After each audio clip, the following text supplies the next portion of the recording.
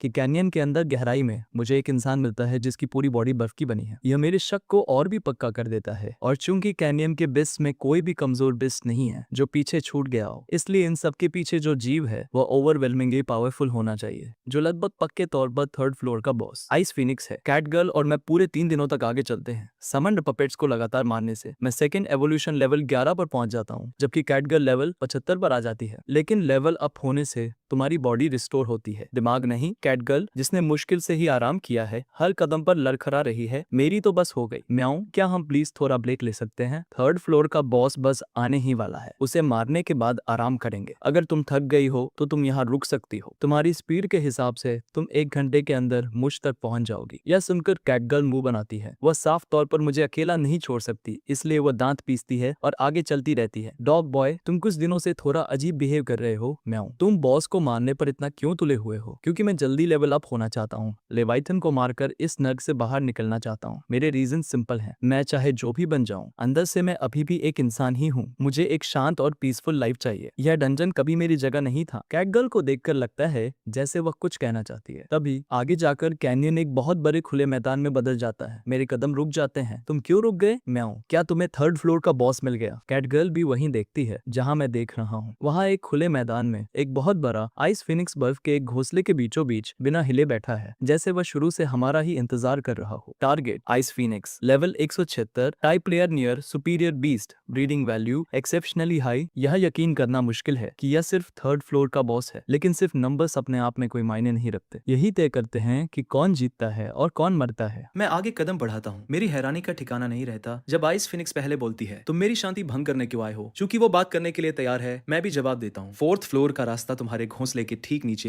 है ना? हम 4th फ्लोर की तरफ जा रहे हैं। अगर तुम किनारे हट जाओ तो आज हम में से किसी को भी मरने की जरूरत नहीं है। आइस फिनिक्स अपनी क्रिस्टल जैसी साफ आंखें घुमाती है और एक लंबे पॉज के बाद बोलती है, मैं बस अपने बच्चे के साथ अनंत काल तक यही रहना चाहती हूँ। तुम्हें मेरी शांति क्यों भंग करनी है? मैं उसके नीचे देखता हूँ। वहाँ एक छोटा आइस फिनिक्स पड़ा है जो सिर्फ हड्डियों का ढांचा है। क्या वो तुम्हारा बच्चा है? आइस फिनिक्स जवाब नहीं देती। वो बस उस छोटे से कंकाल को असीम प्यार से नीचे देखती है, जैसे वो बच्चा अभी भी जिंदा हो। मेरे पास इसके लिए कोई पेशेंस नहीं है और मुझे उसकी परिस्थितियों में कोई दिलचस्पी नहीं है। मैं अपना स्टांस लेता हूँ और लड़ने के लिए तैयार हो जाता हूँ। कैट गर्ल ये सब देखती है और आइस फिनिक्स से लड़ने में हिचकिचाती हुई लगती है, किसी हमदर्दी या क्यूरियोसिटी की वजह से नहीं, बल्कि सिर्फ इसलिए क्योंकि उसे नहीं लगता कि हम जीत सकते हैं। लेकिन मुझे अभी इन सब से कोई मतलब नहीं है। तुम्हारे और तुम्हारे बच्चे के बीच जो भी हुआ, मैं बस 4th फ्लोर तक पहुंचना चाहता हूँ। मेरे ये शब्द सुनकर आइस फिनिक्स अपना सिर उठाती है और मेरी तरफ कुछ कुछ गर्माहट के साथ देखती है और अपने उसी न समझ में आने वाले तरीके से आगे कहती है, मैं समझ गई। तुम भी मेरे प्यारे बच्चे के खेलने का साथी बनना चाहते हो। मेरे पेशेंस की आखिरी बूंद भी खत्म हो गई। मैंने बात करना बंद कर दिया। पल्स की ताकत का इस्तेमाल करते हुए मैं एक ब्लू ग्रीन तोप के गोले में बदल जाता हूँ और अपनी पूरी ताकत के साथ आइस फिनिक्स से टकराता हूँ। मैं अपना जबड़ा पूरा खोलता हूँ और वॉइड ड्रैगन ब्रेथ पल्स के लगातार 3 ब्लास्ट फायर करता हूँ। कैटकर तेजी से अपने दोनों आगे वाले पंजे घुमाती है और एक साथ दर्जनों विंड ब्लेड्स छोड़ती है। हमारे अटैक साइज फिनिक्स पर किसी तूफान की तरह बरसते हैं और उसकी हेल्थ को काट कर सिर्फ 1/4 कर देते हैं। लेकिन मुझे कोई खुशी महसूस नहीं होती, सिर्फ डर बढ़ता जा रहा है, क्योंकि जब से लड़ाई शुरू हुई है आइस फिनिक्स ने कोई काउंटर अटैक नहीं किया है। वो अपनी जगह से हिली तक नहीं है, किसी खंबे की तरह बिना किसी हरकत के वहीं खड़ी है। हम उस पर चाहे जो भी हमला करे। मेरे कॉम्बैट इंस्टिंक्ट्स मुझे रुकने के लिए चीख रहे हैं, लेकिन जैसे ही मैं वॉइड ड्रैगन ब्रेथ का